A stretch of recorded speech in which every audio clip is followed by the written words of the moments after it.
You're listening to the Zelos podcast. I'm your host, Rocky Snyder. This week I've got Tyler Killinger in the house. He is with Orlando City Soccer Club, Orlando City SC, head athletic trainer, one of the young guys on the scene, kind of like Matt Murphy with Houston Dynamo we just had on a few weeks ago. Be sure to follow us on Instagram at Rocky_Snyder and click that subscribe button. Don't forget, there's a couple of continuing education offers coming up.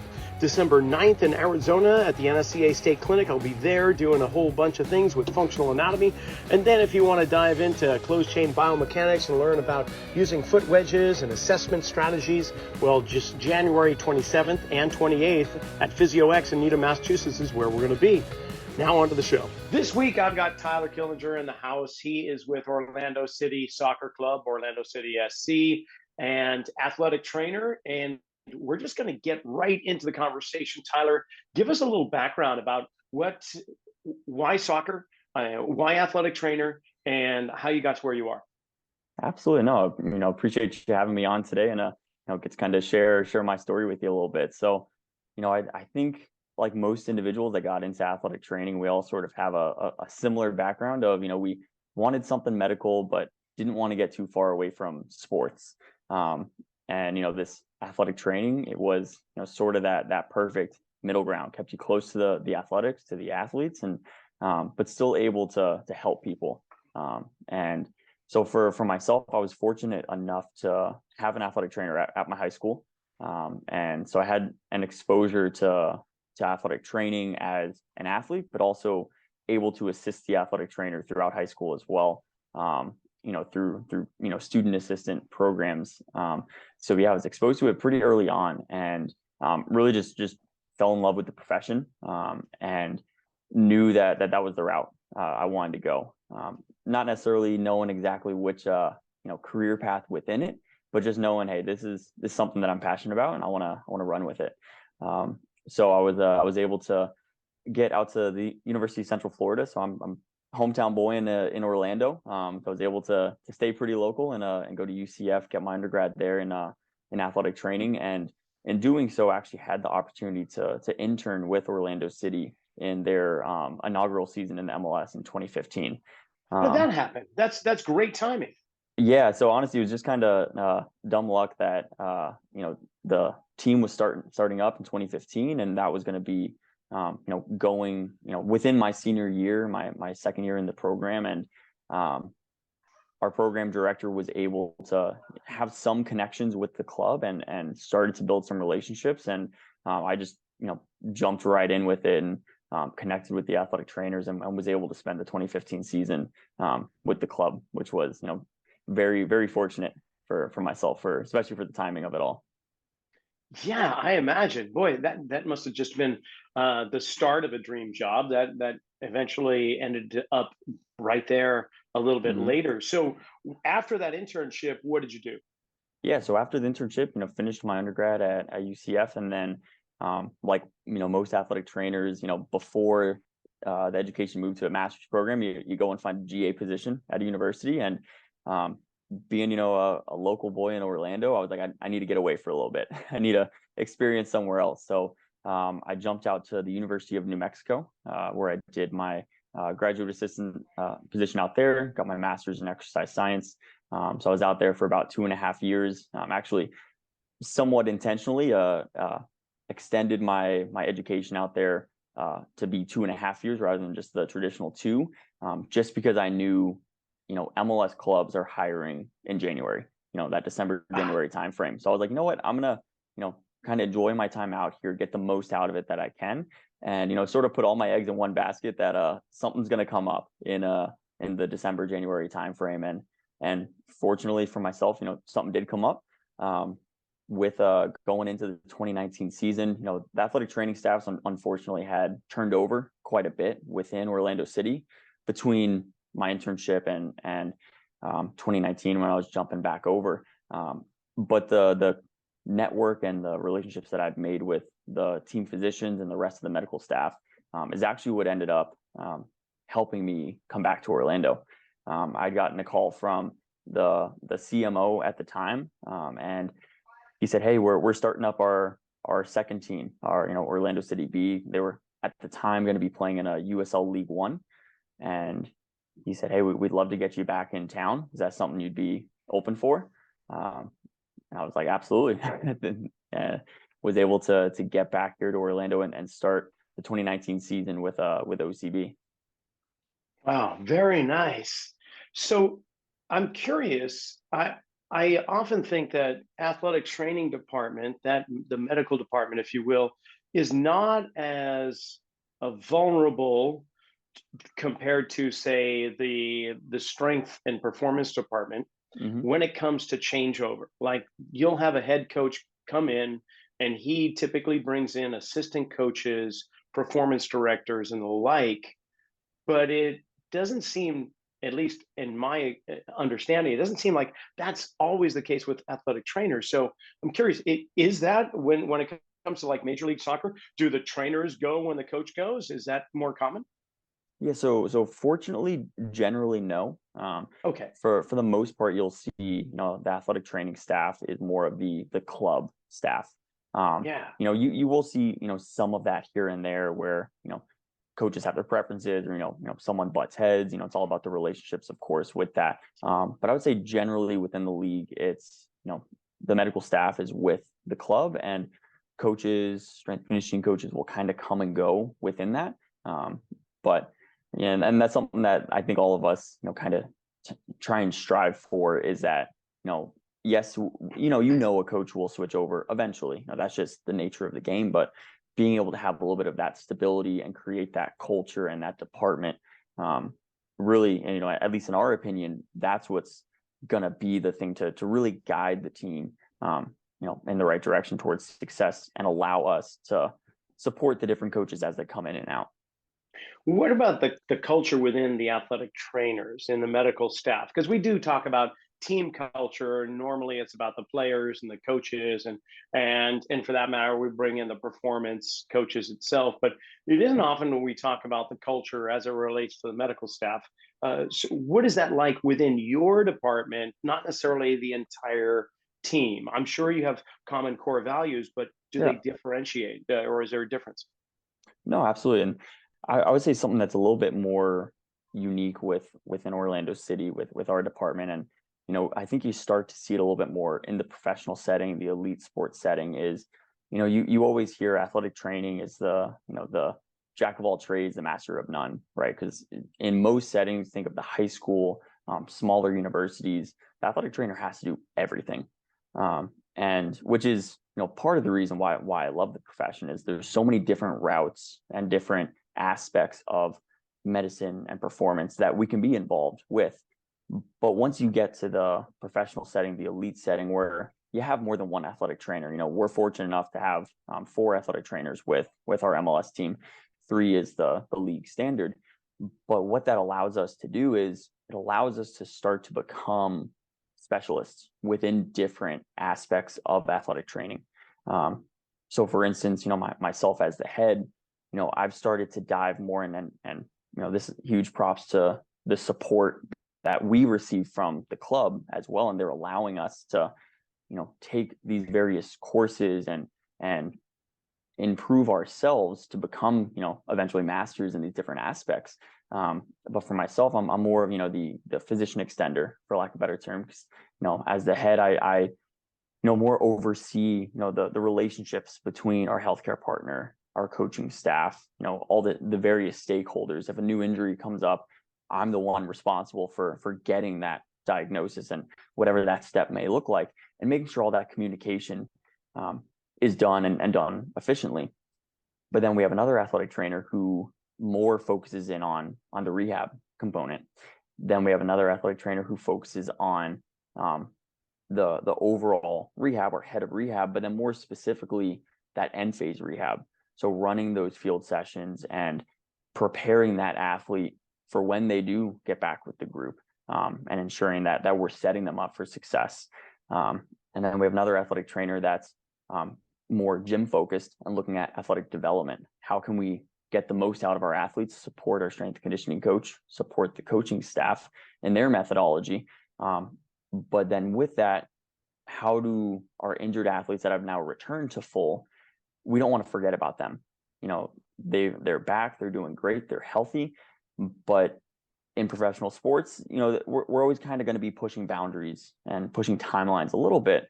So we always want to keep those boys close to us still, and continue with them for another 3, 4, 5 weeks of very intentional and specific loading. So we have all of these athletic trainers, but we're becoming specialists in the different aspects of the realm of sports and sports medicine, which I think is something that's a little bit more unique. And like I said, it's all thanks to the support of the club, of allowing us to sort of venture out and start to create something a little bit more unique. Yeah, that's fantastic. I love that. You sit at the control booth and you coordinate all aspects. And I see a flow chart in my head where it's actually cycling through with existing players and just keeping tabs on them. But the ones that are returning to performance, whether acute or whatnot, there is a specific path that you've set forth. Are these interchangeable roles within your assistants, or are they becoming much more of specialists? Or in these specialists, are they educating the rest of the training staff? Like, how does that work within your infrastructure of just the training department itself? Yeah, so it is more of each athletic trainer is becoming a specialist, or is a specialist in each of those realms. But with that, still, of course, acknowledging that one individual can't do it all. So we all have to be informed and aware of that specific methodology or that specific programming. So there is a lot of communication within the department, within the staff.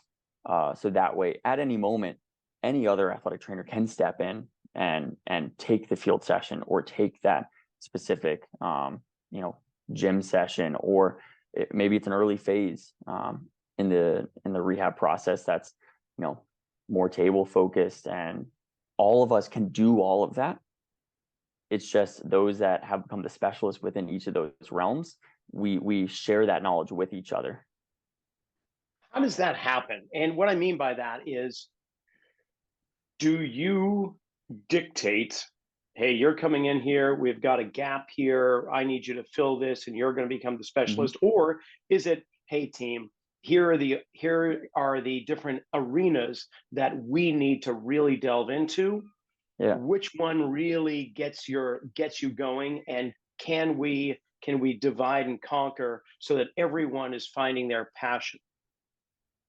Yeah, that's a really good question. So I would say, as of right now, how we're currently situated, it happened very naturally. So when I was fortunate enough to become the head athletic trainer at the start of last season, and we had a new director starting at that same time as well, we knew that we wanted to try and do something different within the department. And so we had a couple, we had all of our athletic trainers that are with us currently, 3 out of the 4, we were here in that moment. So we knew right away that, we each had our own focuses that we found passion in. And so we started just kind of dive into those and say, all right, if you're passionate about this aspect, hey, start finding courses, start reading articles, start investing time in yourself to become better in that. But then as we've started to add staff, since kind of starting to develop this system, it has been very intentional of, hey, this is a gap within our department that we're trying to fill. Is this a passion of yours? Do you see yourself fitting within this system? And with that, having our MLS staff, in the perfect world, that's a fine-tuned machine that's, functioning day in and day out. But there's always the reality behind it of, there's turnover in any role, right?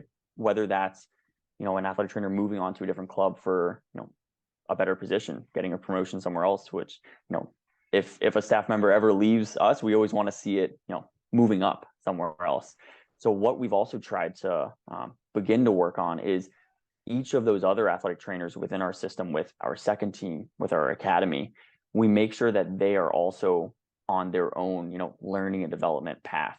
And so what that will end up causing is, within the entire club, the entire system, we'll have, 2 athletic trainers potentially, working on that same specialty, with a senior athletic trainer sort of becoming the mentor for that younger athletic trainer within the system. So then in a perfect world, when one of our athletic trainers do get that opportunity to move on to, a promoted position somewhere else, we've already created, their backup, their support. So it's sort of ideally will flow pretty seamlessly within our system. Yeah, brilliant. It's just the teacher and student becomes a teacher eventually, and so on. Exactly. So, are you creating user manuals in each of these kind of, I would say, departments of training? Is this some of the process? Like they go out, they get continuing education, they get follow their pursuits and passions, learn, bring it back, and then they are documenting it all so that when they do leave, if they do leave, then they pass the torch in the form of a 3-ring binder and say, Mm-hmm. here's where we are currently. Yeah, that's spot on. That's actually, the big project that we're working through right now is, creating, a big document of essentially, the Orlando City way. How do we function as a department?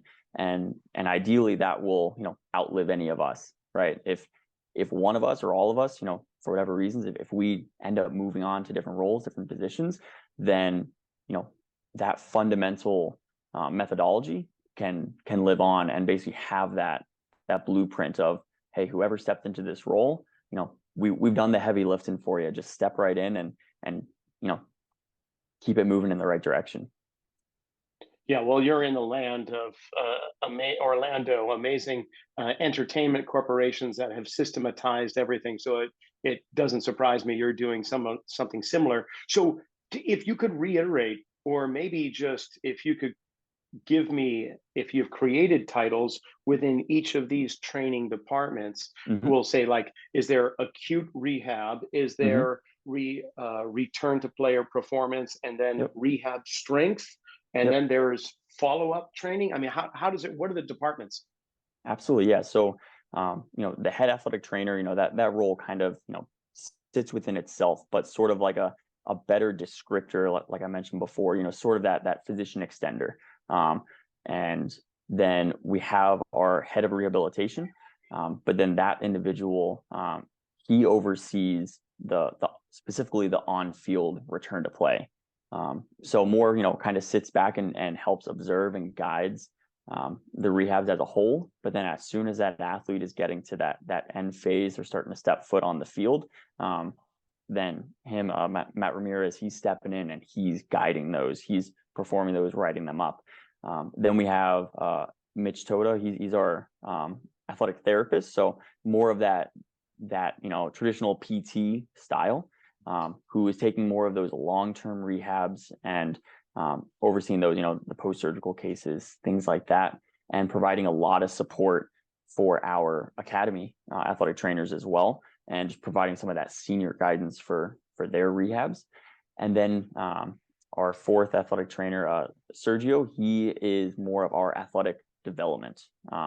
So he is the one he's in the gym supporting within the rehabs at first, and just doing what is needed to get this athlete strong, get them fit, get them fast again, while of course respecting that tissue healing process. It's one of the big things, if an athlete's out, 4, 6, 10 weeks, we want to make sure that they're not going to skip a beat when they're getting back in. So his role is essential in making sure that athlete is still an athlete, even through a rehab process where maybe they're not able to, be on the pitch and have that soccer identity.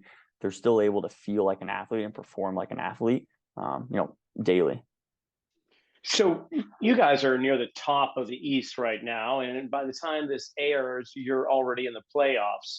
You've secured your spot. It's just a question of who you're going against. So, first of all, congratulations for making it to the postseason for such a young team. But a big component of that is keeping your team healthy or mitigating game-ending injuries or even season-ending. That's the worst you could hope for, obviously, or career-ending, I guess, would be the ultimate. But how do you do that? How do you mitigate?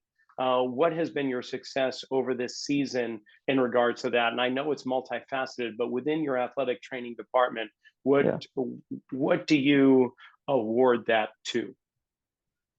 Yeah, just like you said, it's a lot of factors that go into it. Some of the more unique ones that we've been able to start to dive into is our recovery and monitoring our athletes has become a very large part of our system. We're tracking their sleep, we're tracking their recovery, both, subjectively and objectively as well. Tracking their internal inflammation markers. So at times we've been able to identify, this athlete is going to become sick or ill within the next 24 to 48 hours, but they don't know it yet because we've been able to track, their internal inflammation markers, their CRP levels. So we've been able to be very proactive in some cases, but then also, through the support of the rest of our, interdisciplinary staff, our massage therapist team that's in, our chiropractor, our physicians, working well with the coaches, and the coaches, respecting the data and monitoring the load when needed for some of these athletes. I think those are just some of the main factors that are involved in the availability. And we've been fortunate enough, like you said, to keep most of the players on the field for most of the matches within our core group of players. The starting 13, 14 guys. We're fortunate enough, knock on wood, of 97% availability, which is, even we sit back and we're like, this is sort of unheard of. And again, as long as everything goes according to plan, potentially having 100% availability going into playoffs, which is, unheard of. And we're it still, really is. So kind of in superb. shock of it as well, but it's been exciting. It's been fun. So in some major leagues, there is the players' right to privacy, and they will dictate what it is in terms of like wearable technology, testing, and so on, that they are okay with, which they approve. And other times they'll say, I don't want you knowing this.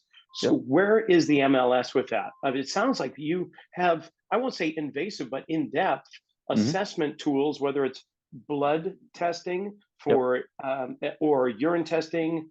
How do you get the inflammation markers? Is it through blood or urine testing that you do blood? That? Yep, blood. And so is that something you do with regularity amongst all the players?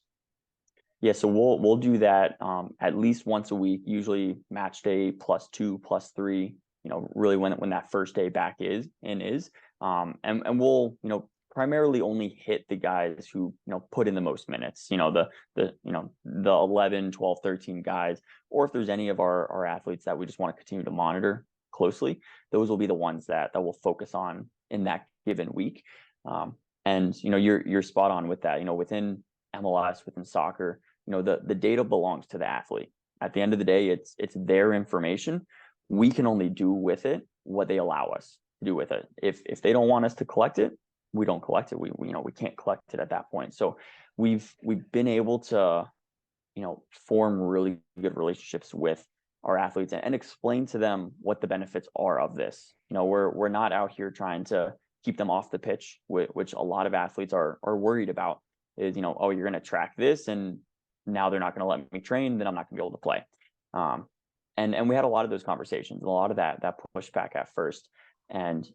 But through, and, granted, a lot of the support of the coaching staff as well, is because, at the end of the day, we can only do so much about the load within a given day. But they've, been able to, work with us and look at the data and support the guys in that. So, we'll still run into, some moments of guys, maybe they don't want to do it. Maybe they're, still a little skeptical of it. But I would say, majority of the group, they see the value in the information that we're gathering, that we're collecting. And the most important thing for us is that we don't just collect the data and then, we sit on it and nothing happens. And, it's just there because it's, pretty numbers that we can look at later. We always want it to be something actionable. Whether that's, we do hydration testing, whether that's, hey, they bring it in, we run the sample as soon as it's there. If they're low, then we have, our plan of action moving forward. Hey, grab a bottle of water on the way out. We're going to have a specific drink for you after warmups in the middle of the session. That our dietitian is phenomenal with, guiding that process as well. If their CRP levels are high, then it just opens up for another conversation. Hey, how are you feeling? It's led us to some really good conversations of, guys stating, oh, I have been a little under the weather, and, opens up a whole nother conversation of, maybe it's not an injury, maybe it's not something directly related to, the game, but it allows us to keep them as a person, as a whole unit, healthy, and then hence available for each week. And the proof's in the pudding, so to speak. I mean, if you're going into the postseason with a fully healthy team, that just speaks volumes. And if it requires a little pinprick of blood here on a weekly basis after a match to ensure that we're on track, I mean, I think the buy-in level has increased significantly. But, halfway through the season, or maybe I would say almost 2/3 of the way through the season, you guys took a break because we had the cup, right? And Mm-hmm. how did that affect you as a trainer in regards to your schedule, your day to day? Did that give you some breathing room, or were Mm-hmm. you at the on the side of the pitch at the cup? I mean, how did that affect you in your role? Yeah, with obviously a lot of competitions. These boys are playing a lot of games within 1 year, and so being able to have a complete stop in MLS play and have the opportunity to compete in Leagues Cup, it provided a little bit of breathing room. Of course, anytime you have a large tournament, an international competition, the team and the coaches are always going to want to compete to the fullest. And fortunately, our guys put a really good showing in that tournament as well. And so with that, the schedule didn't really change much. We kept going like we normally would. Kept our regularity within the day. Then once we were unfortunately knocked out of that tournament, there was a little bit of a break at that point where the guys weren't playing for another 2 weeks until the season started back up again. Which, always, pros and cons of, you want to keep playing, you want to keep competing, but it allowed them a much needed, rest and break for them to, one, mentally and physically reset. And then same for the staff as well. Again, one of the perks of having a larger staff, having 4 of us within the MLS, when the guys get, 2 or 3 days off, we can rotate our staff around as well. Again, we'll almost always have someone available, because whether it's a rehab, whether it's someone picked up a knock from the match that we want to try and get ahead of, we'll always have someone available. But then we're able to also value and support that personal time, that family time, which is not always very easy within, especially professional and elite sports. It's usually, hey, you're working 7 days a week. This is the schedule. This is the plan. There's no if, ands, or buts.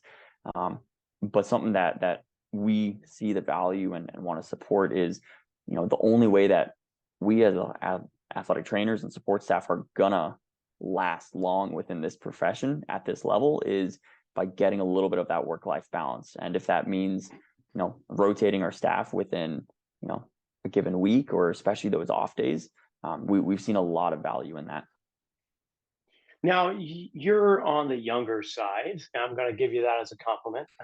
And there's a few other head athletic trainers in the MLS that are quite young, in their late 20s, early 30s, and so Yeah.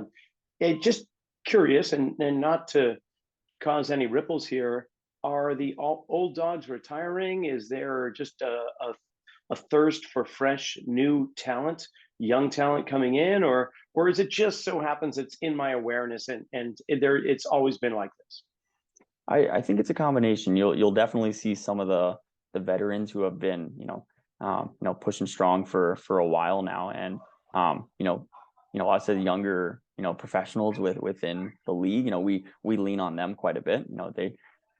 Time is some of the best experience you can get. But like I was saying, one of the biggest things within professional sports is the schedule, is the time commitment that comes along with it. So at least some of the individuals that I've seen, decide to step away from the profession have been that, they want to slow down a little bit, spend more time with their family. And so I think it's a combination of, they're not wanting to run, 1,000 miles a minute anymore, and kind of slow down and be able to spend more time where they maybe have not been able to. And so then I think that's why you kind of see some of us younger ATs, having the opportunity to step up into some of these leadership roles. And in your leadership role, you mentioned your other trainers are pursuing education information in their Mhm. own kind of corridor.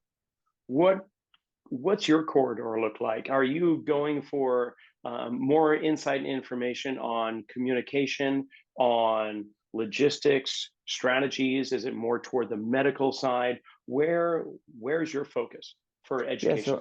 so I'd say it's a little bit of both. So this year specifically, I've spent quite a bit of time very intentionally working on my leadership, my organizational leadership, strategic thinking. So more of, how can we continue to move this department in the right direction? How can I personally support my staff, get the most out of them, show them that they're valued while keeping the success that we've had. But with that, still not wanting to skip a beat on the medical side as well. So like for myself personally, working through some ultrasound courses, so that way I can have that tool in my back pocket as well. Of course, always having to work with and consult with our physicians, but being able to have the opportunity to grab a quick ultrasound of a new muscle injury and then share those images with our physicians for their evaluation, because unlike the football clubs over in Europe, we don't have a physician on site every day. It's us making the decisions and making the progressions and those initial evaluations. I'd say 99% of the time. So being able to have some more of those clinical evaluation tools and experiences in my back pocket is something that is definitely valuable. So within the framework of strength conditioning, there's been advances with technology in the last decade and a half or so, force plate technology, Mm-hmm. velocity-based training, wearable tech, and so on. What's the biggest innovations or the greatest changes for efficacy when it comes to athletic training? I know there you've borrowed from traditional Chinese medicine or Eastern philosophies when it comes to cupping and dry needling. Is Mm-hmm. that mainly in the forefront, or is there something else? Yeah, we of course utilize a lot of those techniques, dry needling, cupping. We rely pretty heavily on manual therapy. Our population within our team is very South American strong, and those individuals are more of that manual therapy, relationship building, connection. That's what they want. That's what they want to see. And obviously there's been great results with that as well. I would say within more of the performance realm, you know the technology is incredible, the advances that have been made, and of course, being a professional team, we're fortunate enough to have the opportunity to work with most of those different technologies. I would say the ones that we've seen the most value in are we have the full vault system, the Force Tex, the Force Frame, the Nord board. So I would say technology like that, especially with following that rehab process, that return to play process of having objective outcomes as a clinician, have been very valuable for us. Yeah, that completely makes sense. So when it comes to manual therapy, there's so many different methodologies, so many different approaches. Whatever technique somebody uses, there's always something else to complement it or to contradict it, whatever way you want to look at it. But I guess one of the things that has really been taking the forefront when it comes to manual therapy is fascial research. And so how does that overlay into the current manual approaches that you're doing? Are you taking on more of the direction toward unlocking fascial slings or trains or however you would like to place it? I mean, what it does that must come into play. Yeah, no, absolutely. And that's something that we've started to dive in quite a bit this season, is not just getting too locked in or focused on the injury itself and just that one specific body part, but always looking at the body as a whole. It's one organism, it's one mechanism, and it all works together. If there's a deficit somewhere, there's most likely going to be a cause, or at least another deficit somewhere else that we can address. So following those fascial trains, those fascial lines, have been a large part of our process, even with just the preventative aspect as well. Being able to, ID those early and start to address those within corrective exercise, which, we're fortunate enough that I would say we have most of our team come through an activation almost every day, where we as clinicians can start to drop in a lot of those corrective exercises, programming, whether it's, just sort of a general, like, hey, almost every athlete's going to benefit from this. As a soccer player, we know that, on your dominant leg, your kicking leg, your anterior chain is going to get cranked forward. You're going to start to get this tension in the posterior aspect. So your glute may not be firing appropriately. So allowing them to then reset their body through very intentional, non-fatiguing exercises. So that way they're, not set up for failure once they get back on the pitch for the session. And, but still addressing some of those on a daily time. Are we talking like RPR, Cal Dietz's reset performance, or reflexive performance reset, something along that line? Yeah, very, very similar to that. Yeah, very cool. And let's just talk a moment about common injuries, whether it be high hamstring pulls, ACLs, inversion sprains, subconcussive injuries, maybe low back. And what am I missing?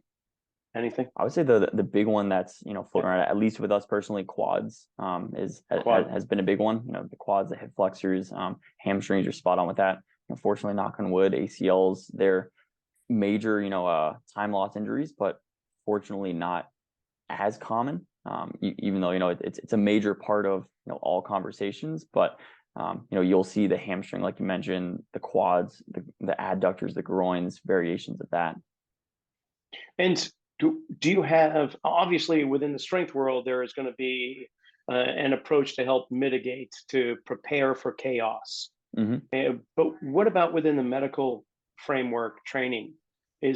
How do you complement preparing for chaos, I guess? Yeah, and I would say, within our rehabilitation or return to play process, we have very intentional exercises and programming that we have, sort of our methodology of for each of those exercises. And then, what's the biggest factor to injury is, history of injury. So if we know we have an individual who, is prone to, quad injuries, rec fem strains, if they're, a winger who's always crossing balls type of thing, then we know that, hey, this individual, we need to be very intentional, especially when they're healthy, to be sure that it doesn't become an issue, that they continue their, corrective programs, the preventative programming.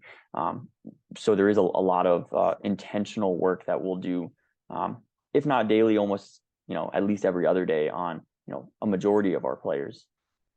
And are you just with the first team, or are you overseeing the academy and development teams as well?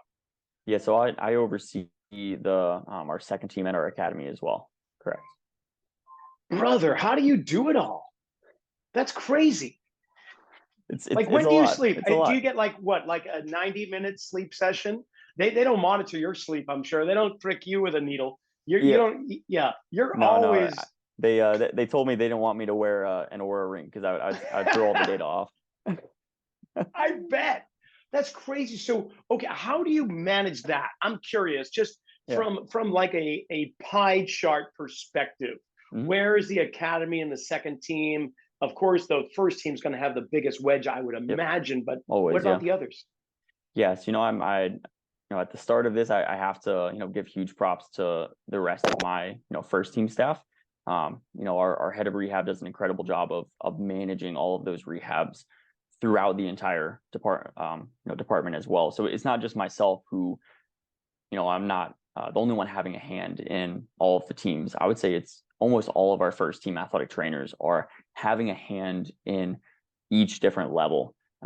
And the reason for that being is, the care, the level of care that we give to a first team player, we want to, at least to the best of our ability, provide that to, our youngest age group, our 15s or 17s or our 13s as well. Because, especially in the modern era of soccer, the development is your future within the club.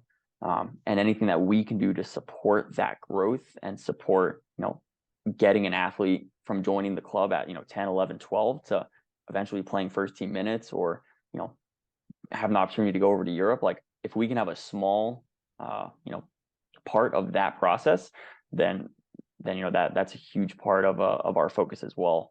But I would say, as far as time management and allocating time for each of those, for me, it's sort of the bulk of the day, just like you said, is the MLS, is our senior players, because that, at the end of the day, that's top priority. But at the beginning of the day and the end of the day, kind of bookend where we will support, mentor, give advice and guidance to our second team in our academy as well. So really just making sure that, one, at the beginning of the day, they have what they need, they have the plans they need. If they have any questions, they can run it by us. If we need to go talk with the academy director or one of the coaches down on that end, then we have that opportunity. Whereas we try and always support and empower our other athletic trainers to be able to also step into those conversations and meetings. But if they need that support, of course, we're always here for them. And then at the end of the day, we'll actually bring our entire department. So all, I guess we're up to 7 athletic trainers within our entire department. We'll bring everyone together and have a debrief of the day, all the way down from the U15 rehab that they're taking through, making sure that, hey, what'd you guys do today? Was that successful? Here's the plan moving forward for the rest of the week. You guys are good with that? Excellent. And then all the way up to our senior players of what management needs to be done with them as well. So yeah, we try and keep the entire department, as close and as, on the same page as possible.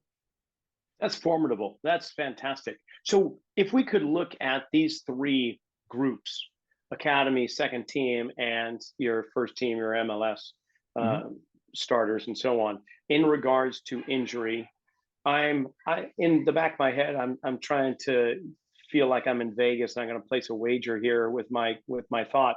The academy, they are in skill development, and they haven't reached their peak strength or power levels because they're typically younger in their teenage years. So injury level is going to be it's going to be there. But the second team has improved their skill development, and now they're learning how to control increased peak performance and power, and there's more chaos there that could potentially hit. So and then the MLS team, well, they have fine-tuned those things to the point where only minute adjustments are going to be needed to get them to a higher level performance. So that middle ground of the second team, I see, if you looked at a graph, that would be the peak area, well, in terms of likelihood of injury. Am I in the right kind of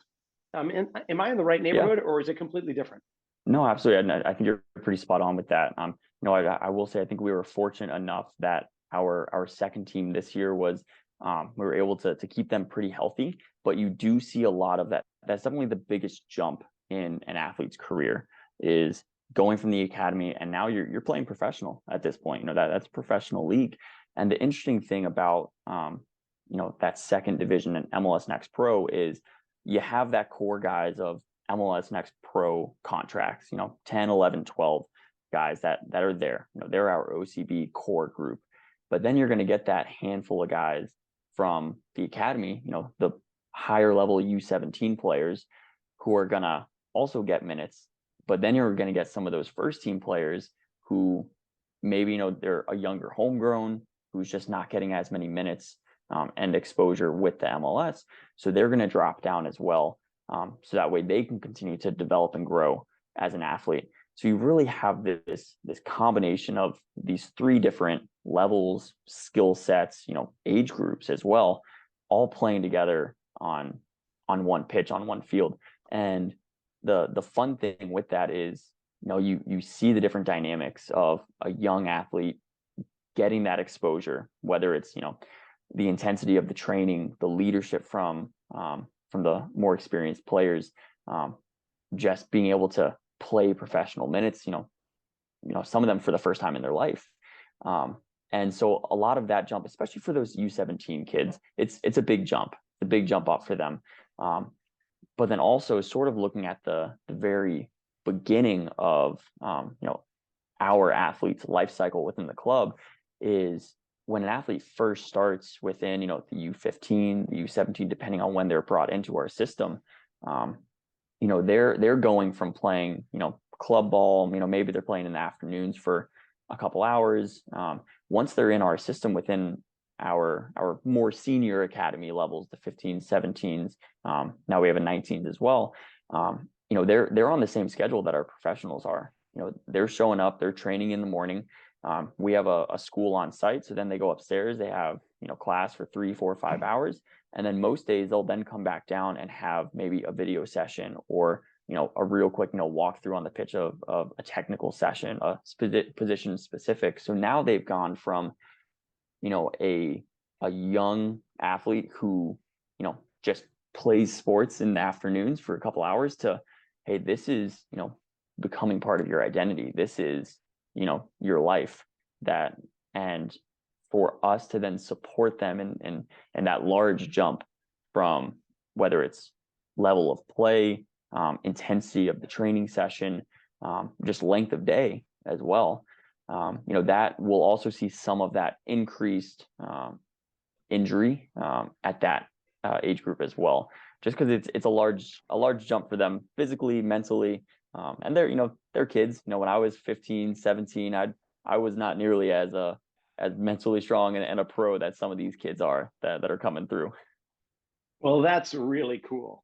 And what a great place you are in life to have this position, to have the ability to learn so much from those around you and to share your own knowledge. This has been a really fun conversation. I appreciate you and the time that you've devoted to this. I know you got a match tonight, and I wish you the best.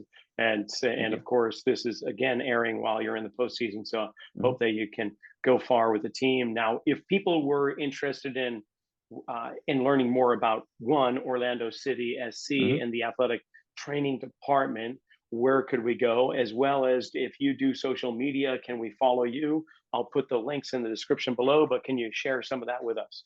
Absolutely, yeah. So I would say LinkedIn is probably going to be the best spot to see more of the professional side of things. I'm on social media, on Instagram, Facebook, all that. You'll probably most of the time just see photos of my 2-year-old. But nice. You'll get a little bit dropped in of some different theories and methodology. But LinkedIn is definitely the spot that we'll try and within our whole department drop some of those little bits of knowledge here or there, some of our experiences. But yeah, no, and absolutely, and I'm open to any and all conversations and network opportunities. Right on, Tyler. Thank you so much for coming on. I've truly enjoyed it. Excellent. No, thank you, Rocky. Thank you for the time. And that's it for this episode of Zelos Podcast. I want to thank Orlando City SC and Tyler Killinger for coming on and sharing some really nice insight on what it means to be a head athletic trainer in Major League Soccer. We'll see you next week.